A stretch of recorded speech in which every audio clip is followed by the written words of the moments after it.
कहते हैं सही समय पर शेयर खरीदना जितना जरूरी होता है उतना ही जरूरी उसे वक्त पर बेचना। लेकिन क्या आप जानते हैं कि अभी किन शेयरों को बेचना जरूरी है, और अगर आप इन शेयरों को नहीं बेचते हैं तो आपको 30% तक का नुकसान हो सकता है। तो आइए जानते हैं कि फिलहाल किन शेयरों से दूरी बनाकर रहने में ही आपकी भलाई है। ब्रोकरेज फर्म की माने तो फिलहाल Indian hotels, Aptus value housing finance India और क्लीन साइंस एंड टेक मौजूदा लेवल से करीब 30% फिसल सकते हैं। इसमें से 2 शेयर आज ग्रीन जोन में बंद हुए हैं। कंपनियों के दिसंबर 2023 तिमाही के नतीजे सामने आ रहे हैं। इसके आधार पर ब्रोकरेज फर्म इन कंपनियों के शेयरों की रेटिंग कर रहे हैं कि किस कंपनी में निवेश करना चाहिए और किसे बेचना बेहतर होगा। घरेलू ब्रोकरेज फर्म HDFC सिक्योरिटीज इन नतीजों के आधार पर 3 ऐसे शेयरों को फटाफट बेचने की सलाह देती है जो मौजूदा लेवल से करीब 30% टूट सकते हैं। सबसे पहले टाटा ग्रुप के इंडियन होटल्स की बात कर लेते हैं। टाटा ग्रुप की हॉस्पिटैलिटी कंपनी इंडियन होटल्स के लिए दिसंबर 2023 तिमाही उम्मीद के मुताबिक ही रही। इसका रेवेन्यू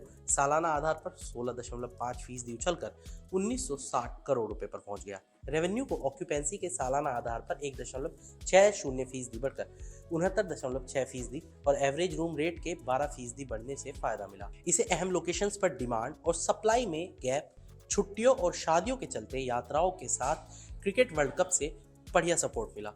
एबिटा मार्जिन 1.90% बढ़कर 37.3% हो गया। कंपनी ने हाल ही में अपना 200वां होटल लॉन्च किया और 2027 तक कुल होटल्स की संख्या 280 तक जाने की उम्मीद है। ब्रोकरेज का मानना है कि इसका ऑक्यूपेंसी और एवरेज रूम रेट मौजूदा लेवल से ऊपर जाने की उम्मीद है। ग्रोथ की इतनी मजबूत गुंजाइश के बावजूद, क्योंकि इसके शेयर पिछले साल 59% चढ़े थे, जिसके चलते ब्रोकरेज ने इसकी रेटिंग को घटाकर रिड्यूस कर दिया और टारगेट प्राइस 456 रुपए फिक्स किया है।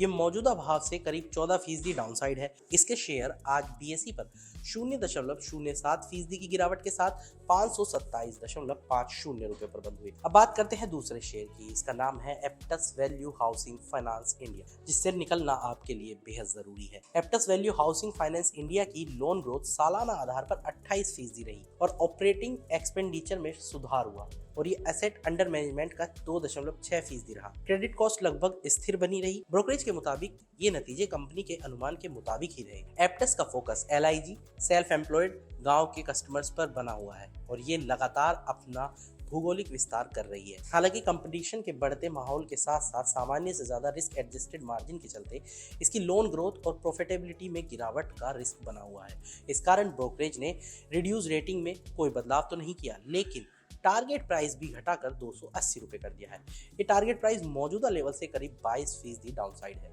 इसके शेयर आज BSE पर 0.4% की बढ़त के साथ 359 रुपए पर बंद हुए हैं। अब आते हैं तीसरे और आखिरी शेयर पर। तीसरा शेयर केमिकल इंडस्ट्री का है।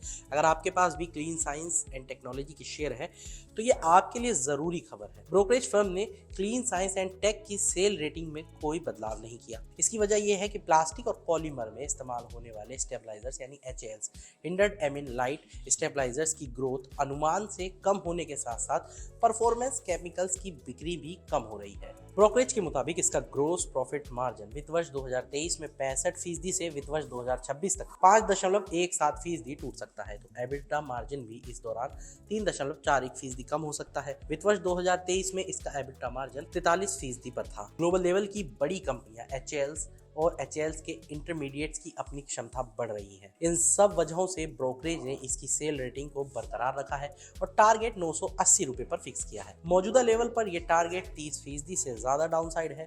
आज BSE पर यह 0.77% की बढ़त के साथ 1392.10 रुपए पर बंद हुआ है। अगर आपके पास भी ये शेयर है तो हमें कमेंट बॉक्स में जरूर बताएं। बाकी बिजनेस और शेयर मार्केट से जुड़ी ऐसी ही तमाम बड़ी खबरों के लिए जुड़े रहिए मनी कंट्रोल हिंदी के साथ। आप हमारे YouTube चैनल को सब्सक्राइब करें, Facebook पेज को लाइक करें और अब WhatsApp के जरिए भी आप हमसे जुड़ सकते हैं। हमारे WhatsApp चैनल का लिंक आपको कमेंट बॉक्स में मिल जाएगा।